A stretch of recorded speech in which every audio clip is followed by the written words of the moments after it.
Good morning, everyone. On Saturday, we were talking about celebrating, and then I came across this, and I just had to share it with you. Exodus 23, verse 14 says, "Three times a year you shall celebrate a feast to me." Now, we know in the Israel or the Jewish traditions of God and how their year revolves around these feasts, and you've got Passover coming up, and then there's Sukkoth, which is the harvest feast, and then there is Yom Kippur, and then they have very specific rituals, very deep rituals that remind them of the things that God has done for them, so that they do not forget. And children are included. They take the children, and the children say things, and it's just beautiful, these rituals. And there's a lot of people that have kind of given themselves over. They've converted to Judaism because these rituals are so part of your life. They're woven in, and so often we take our spiritual side and kind of put it aside. And some people celebrate the Sabbath on a Sunday, and some people celebrate it on a Saturday, and some people celebrate it on a Friday, and then we kind of put our spiritual life here, and then the rest of the time, and we do our feast days and whatever, and then the rest of the time we kind of live our lives almost as if it's separate from this thing that we want to plug into.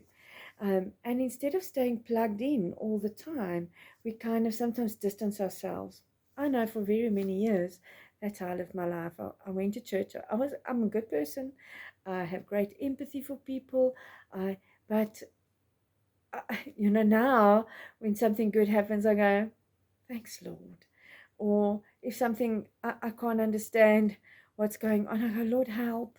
And I have my prayer times, and I sit here with my devotionals, and I read scripture, because where else would I get it from for you? And sometimes I just have to, these very little things. And God had to tell them, remember to celebrate your relationship with me. God doesn't need our praise. It doesn't make him a bigger God. He is big. He's eternal. He is everlasting. He is infinity. He's just huge and fabulous and big. He doesn't need us to give him any courage. He doesn't need us to give him validation. He needs nothing from us. He wants a relationship with us. He gave us Christ so that we can come in the person that we are, the imperfection that we are, and through Christ we've become perfect, so that we can come into the throne room of God and just be with him, and be his child. And that doesn't look like these great gestures of these big long prayers. It sometimes just looks like a really weary human being needing nothing else but a God who is thoughtful and loving and kind. And so I want to encourage you to take the feast days of your life, take those times. My birthday this year is on Good Friday, and I really would just like to have my family over and have roast lamb for dinner, for like a lunch outside. I'm not sure if my husband knows that yet. I don't think he does. But it really is a feast day. And yes, it's a celebration on the day that Christ died. But it's in anticipation. That death of Christ was so important. And it was brutal and horrible to his physical.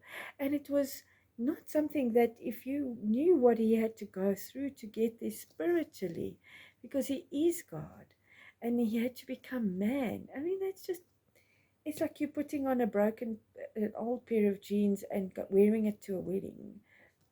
It's such a weird example, but you understand, he had to take this body and he wore it with dignity and pride. He wore it, and he called himself Son of Man. Listen to me. I want you to relate to who I am. That's what our God did for us. I mean, it's unprecedented. So celebrate God wherever you can, in every day. There are many people that take communion on a daily basis, because they think it's important. There are many people who, before every evening or family meal, there is a wine element and a bread element that they can talk the words of Christ to every day. They say the prayers that bring them closer. And sometimes some people go, oh, no, these are just rituals, stop it. But if a ritual does bring you closer to God and His love and His loving kindness for others, then do it by all means. Be that person that goes every day, I'm here, Lord, use me. In whichever way it works for you to say that. And we'll speak again tomorrow.